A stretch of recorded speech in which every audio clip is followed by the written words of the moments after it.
So we've made some spaghetti and meatballs, but if you're wondering how you can repurpose this meal without having to eat spaghetti and meatballs again, I've got just the recipe for you.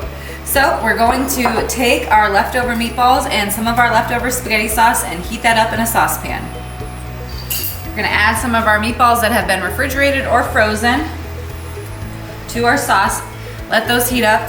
While those are warming up, we're going to heat some oil in the pan and add some thinly sliced peppers and onions.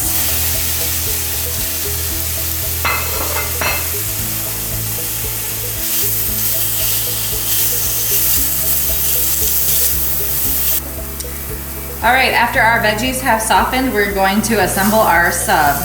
I like to put my veggies on first, add a little bit more sauce. I'm gonna top with a little bit of dried basil and some shredded mozzarella cheese.